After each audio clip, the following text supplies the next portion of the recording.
Welcome back for the final hour of the Long Voyage for this week, and we are getting ready to get everyone on board the Fagerfeld to head back south at long last. And yeah, that is the that is where we rejoin you.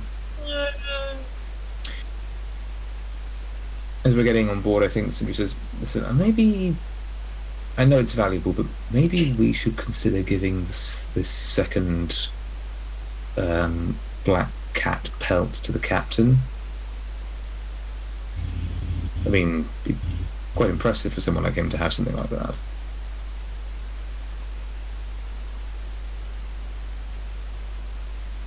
Silence. Okay. All of us, or Yeah, I was Well, two sure of us aren't there. That was in character. I mean, are we all on the ship by now? No. Oh, okay. I think the two of you wanted to go shopping, and I was. You were basically told that you are leaving, as in the tide is going out now. Yeah, so we haven't got time for shopping, as it turns out. That's fine. So yes, but then we all have to make our way back in one big go. They were putting the very last things on the on the ship. That was why you had to go and get Sindri and Gylfi. Yes. Okay. So yes, in that case, Sindri can have said that to everyone. You can ask him if he wants it. Yeah. He might tell you that since we earned it, it's ours. Probably, but it'd be nice to offer it to him at the very least. What's wrong with you? Now you're being nice all of a sudden? Are you sure you're alright? Maybe the heat has done me some good. So when we get back into the cold embrace of the Southlands, I shall go back to being my normal self. Not sure I'd prefer that, actually. Then Never mind. We shall see. We shall see what comes of it. But let's be to the oars. It's been a while since I long for home. Yeah, me too. And so everybody gets on board. Everybody starts rowing, because you need to row out of the harbor first and foremost.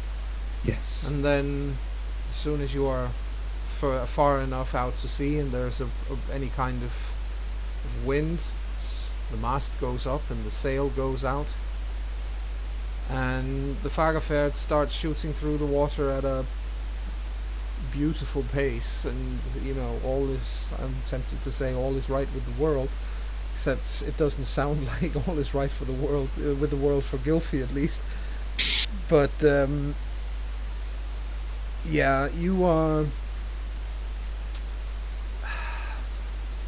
have a fairly long trip from here home, because obviously you have to bypass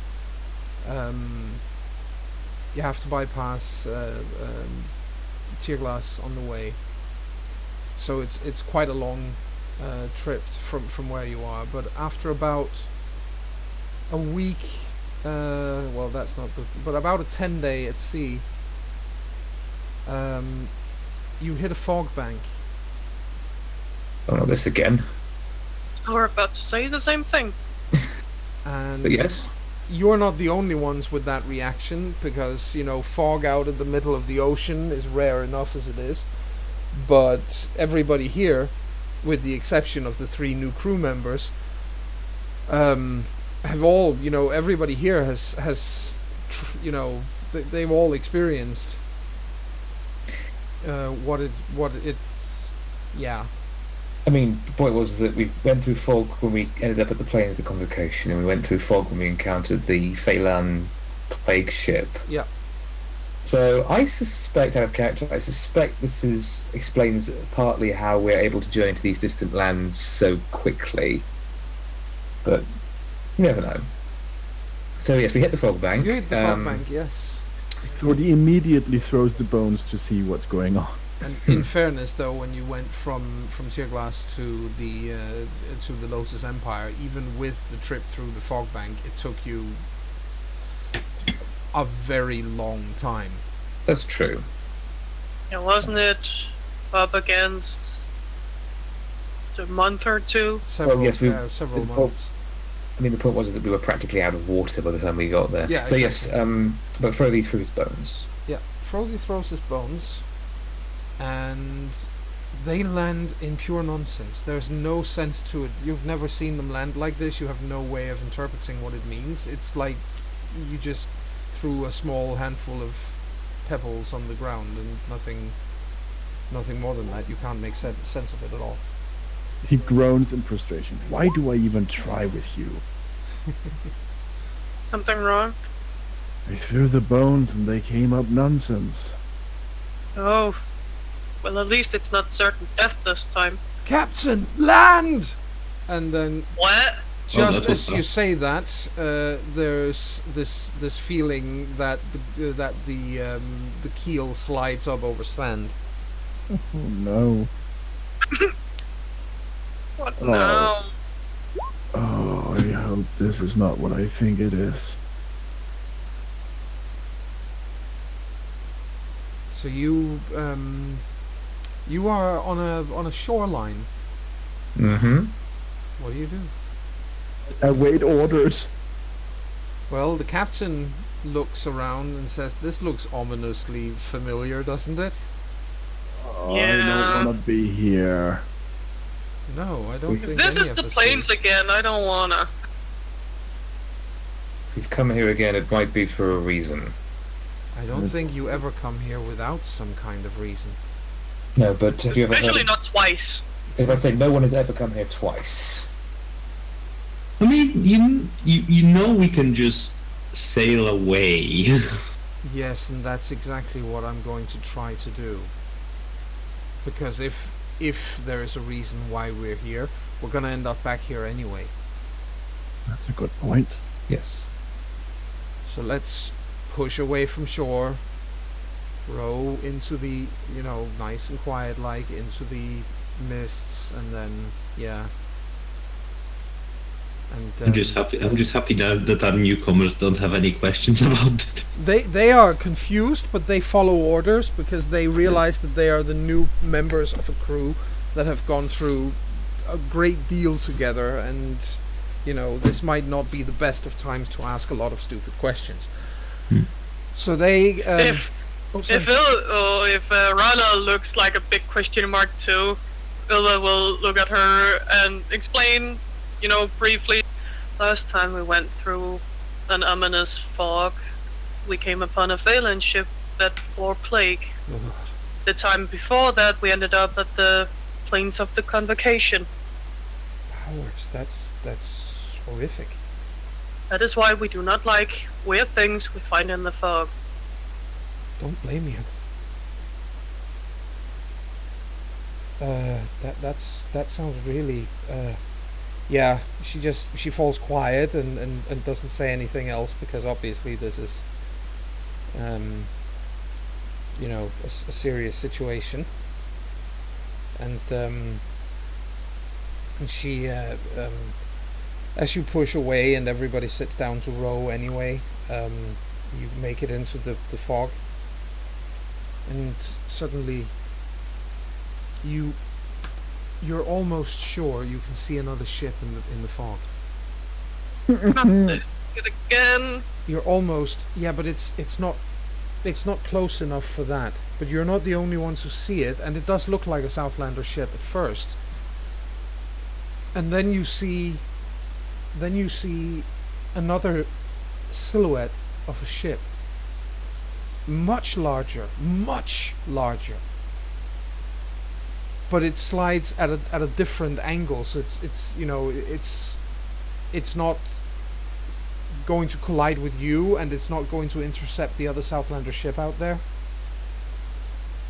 And you hear this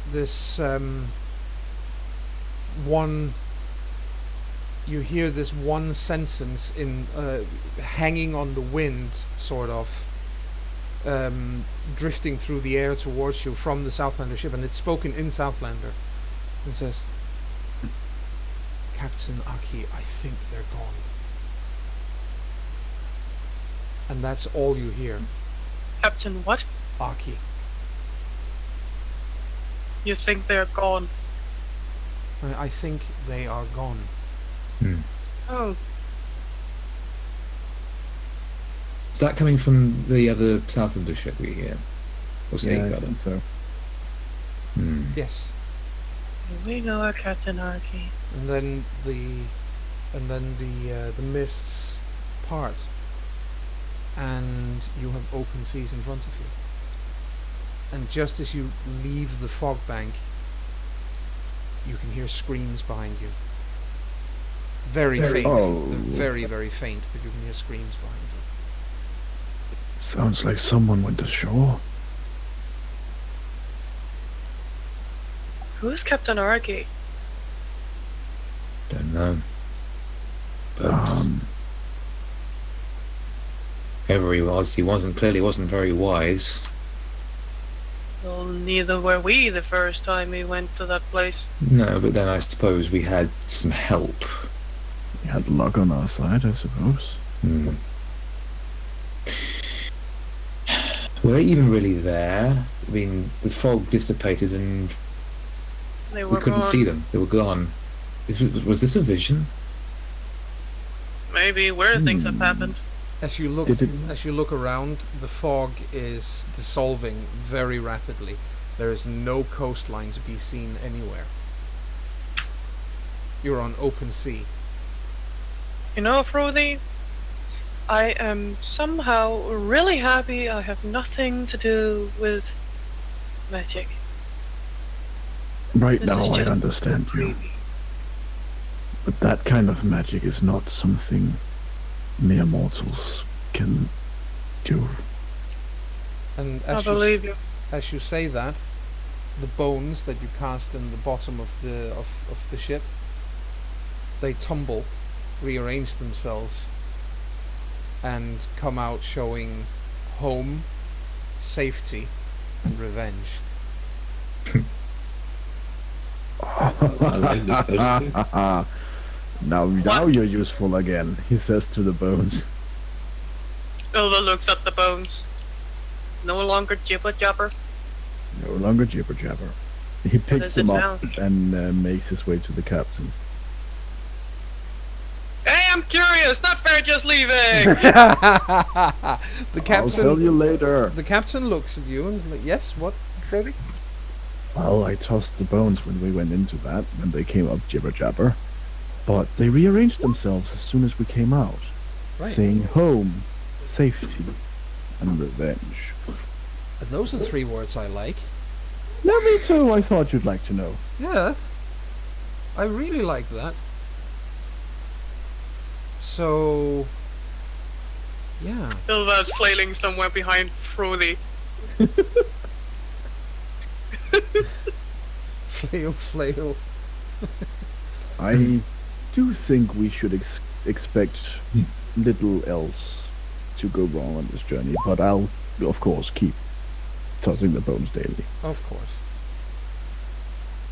But you know what? The bones are right. And another 10 day and a half later, where you've had really good prevailing winds all the way,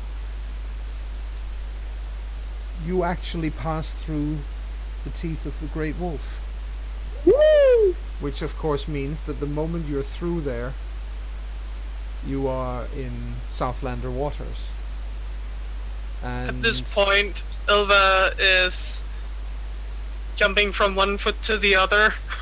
And just like when you pass the other way, when you sail through the specific reef, Halvar's Tears, when you sail through there, you all have this sensation that you can hear someone singing a lullaby from beneath the waves. But but you still pass through it and get through into Southlander waters, and from there it's another 2 days to 2.5 days to Tinganes. You can see it from a great distance. It's a huge promontory, so you can see it and you can aim for that, so to say. Yes. I think Ilva will try to remember the words of the lullaby and sing along. All right. And yeah, sometime I think Sindri will take the opportunity to scoop up a handful of seawater and wash his face with it, just to get the cold and Yeah, water's foam on his face. yes. And Oh no, don't do that, you'll be sour again. everyone on board, of course, is kind of giddy and cheerful because, yay, home. But none of them more so than your 3 new companions from Tethmim, who are, the man amongst them is literally pulling on the oars with tears rolling down his face with every stroke of the oars. He is that relieved to be back home. Aww. And Aww. and well, he had a family. He wants to go and see them. Yeah, that's why Ilva is going. Yeah. Aww. And I'm sure they'll be as happy to see you. and he's so people are pulling as hard as they can, and there are other Southlander ships now. That's the thing. You're starting to see other vessels with sails that you can recognize, sails that are from various warbands that you can recognize. You even see one ship with a black sail. I think that's the only one Ilva points out. Look! And almost falls in the water. That's Easy there. Has to be That's caught by someone. Yeah, that's a huntsman, obviously. So the and but you make your way towards Tinganes, and as you are getting close, Ormer orders everybody to haul the oars out of the water for a moment because he's got something to say to you. And he gets up in the front of the ship and stands, watching all of you, and he says, "This has been an impossible journey. We have come so far together, and we had nothing when we left. We have much more now that we come back. This will not be my last such voyage. I plan on going on many more of them, and I will take each and every one of you who wants to come. And for those who don't, you will forever be my friends. I will never blame you for not wanting to come for another such voyage. Not for a moment, because for many, one such trip would be enough. You may wonder why I wanted us to go back to Vananes now. But while we were in Tethmem, I spoke to a seer. There are several, apparently, in that city. And I realized that if we hurried, we could make it back to Tinganes and to Vananes in time for Ting. Oh. I believe it is due to start either tomorrow or the day after. That's also why you can see so many ships. I figured something weird was stirring. And I intend to use Ting to call on the Southlands, to call on the Raven Lady, to set right what was done to us, and to get vengeance on the Phalans, and to march on the Sword of Strife. Yes. I am still the Jarl of Svartalfen, even if I have no castle to call my own, except the walls of this one ship. But I have my good name, and I have a strong crew. And I hope you will all go with me, at least for that one adventure, because we have much to avenge, and I cannot wait to do so. So are you with me? Aye. Aye. He nods. Everybody just replies, basically all along the ship, everybody replies with aye.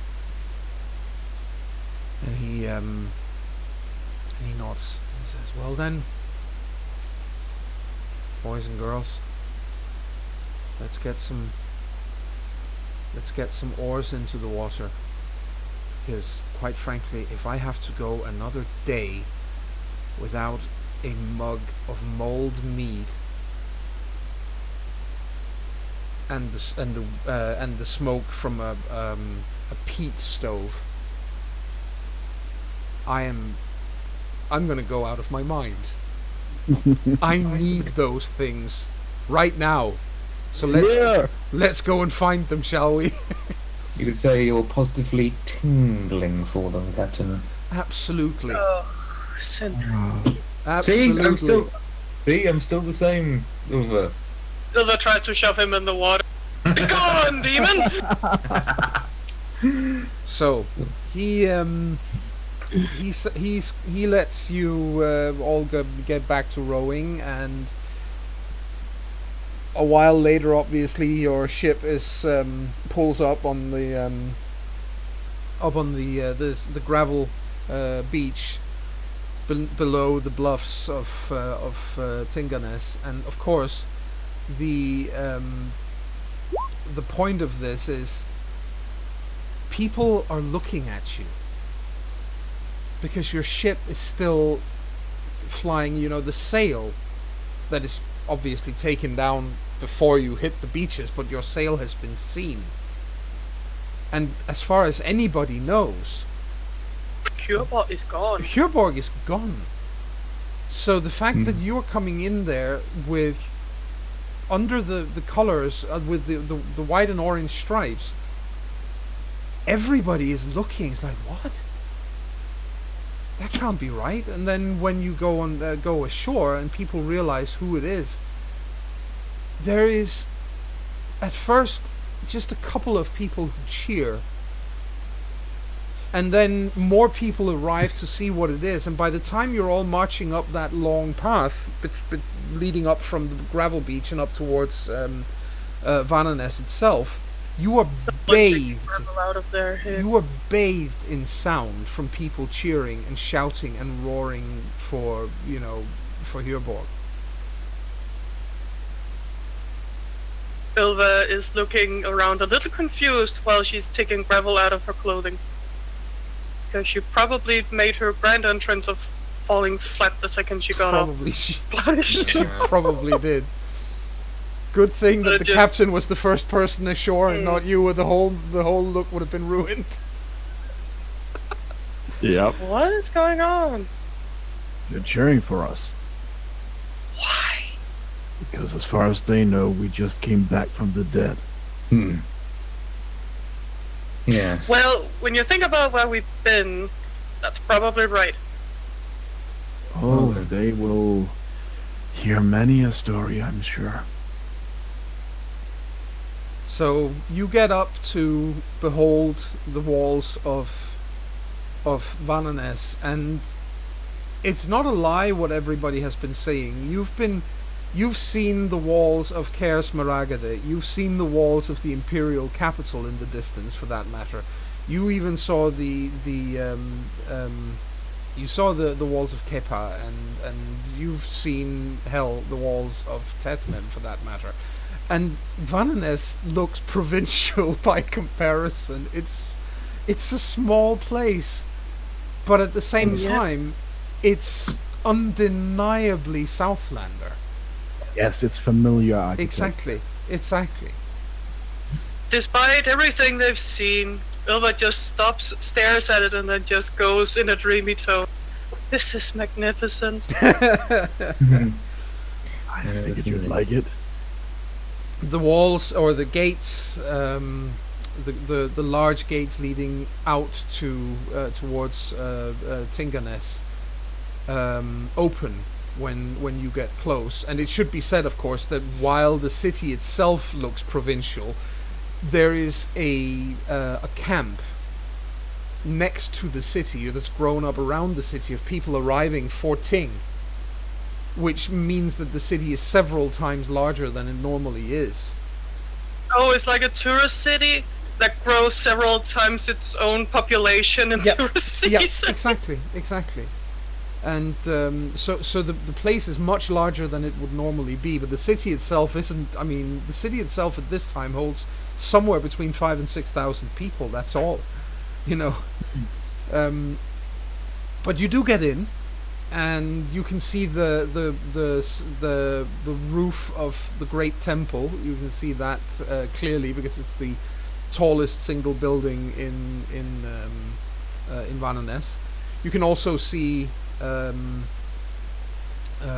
Raven Lady's Great Hall, because it's located on a hill inside the city itself. Basically, the whole city is built up around the Great Hall, which has an inner wall of its own, so it's like an inner defensive ring. And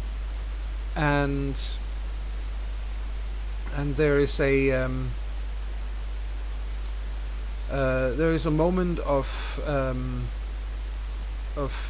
slight confusion, because as I said, the gates open and there are people inside, but when they realize that the gates are being opened and they need to get out of the way because somebody important is coming in, there's a bit of confusion there, and out of that confusion steps a tall woman with a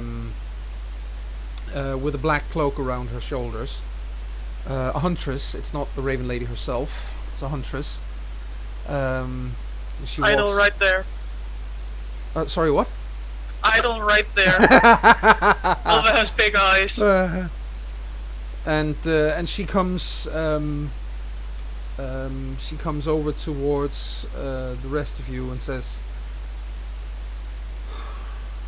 "Aren't you supposed to be dead?" Yep. Sorry to disappoint you. Smiles widely. I think the Phalans are going to be more disappointed than me. I'm actually quite pleased to see that you're cheating death. There's a Well. story or three to be told there, isn't there? Many more. Well, I'd like to hear all of them, but there's somebody a lot more important than me that needs to hear them first.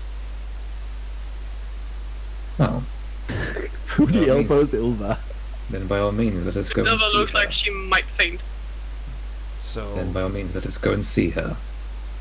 I think that sounds like a good idea.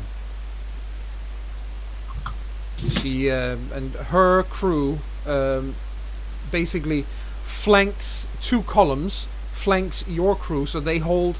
What they do is they hold up their shields, so that they basically create a space that you can walk in unmolested. Because there are a lot of very, very, very interested people who want to get near. It's like autograph hunters, basically. I imagine that not only did they cheat death, but some of them is wearing an orange cape in their own colors with lion fur. Yeah. Yes. Easy. So you are basically taken through the you're taken through the streets of Vannes up towards the Great Hall itself, and the inner gates to the Great Hall are opened, or to the area around that. And when you walk through those, you enter into an area where you see a few people here and there. There are quite a lot of small burning fires. The smell there is actually quite acrid. It's like somebody's burning bones there all the time. You can see priests standing around by several of these small fires, where it looks like they're taking omens in burnt bones, animal bones, presumably animal bones at least. But you are just basically the huntress just takes you from where you are standing. Her men stay behind and guard the gate, and she looks at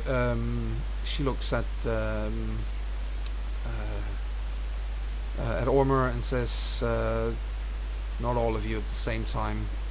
10. Take 10." And Ormer takes you, of course, because you've been doing a lot of his work for him while you've been gone. He takes his brother.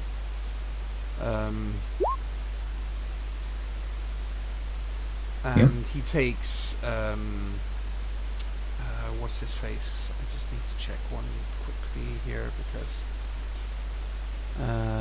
he takes Corey, the man from Tethmem as well. And then he takes Webrander, and he takes Jan Gather. Those are the ones he brings along. And then he heads up to the with again the huntress leads you up to the main entrance to the Great Hall, and she knocks on the door twice, hard, firm knock. Yeah. Pushes the Ilva door. looks like she's forgotten how to breathe. She pushes open the door and steps through. And the first thing she says as she walks in through the gate, you're still outside, and she says, "My lady, there are important guests for you." And you just hear this voice from inside saying, "Right. I didn't expect them just yet. They must have had a good wind." And I think we'll stop there until next time. But by then, Ilva will have suffocated. No, it's okay. Breathe. Over. She probably Well, has. the thing is, She probably she's has been tunnel to- vision. the thing is, she's been talking with her, but that could have been explained by, wishful thinking. Yes. And now it's just like, she's actually there. Fuck! She's actually there. I'm gonna see her in real life again. Last time I knocked myself out. Ilva, don't knock yourself out. What the hell is going on? I can't breathe. Well, you Oh, get dear. 4 XP for today. Lovely. And I'm so gutted that I've missed the chance to do the thing I've been doing every time I visited somewhere as Sindri. what was that?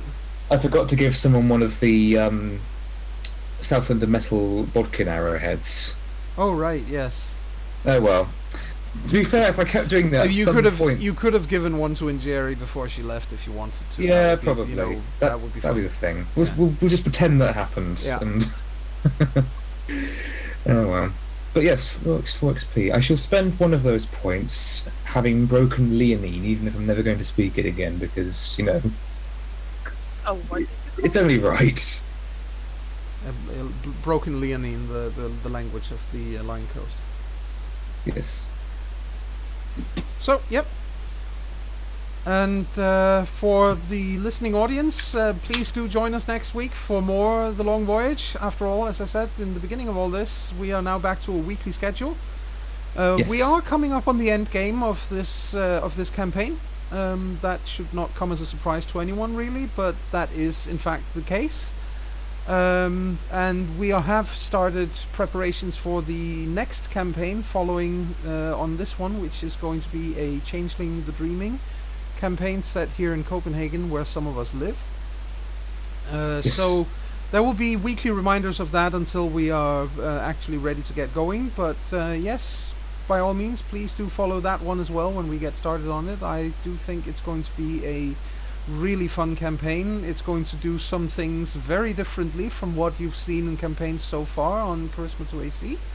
So yes, please, again, stay with us. Tell your friends, tell your family, tell your dog, tell anybody who can subscribe to CharismaToAC that we are there and that we're awesome and that you can, recommend us. And then leave a like, a comment, dislike if you don't like us, but please like us.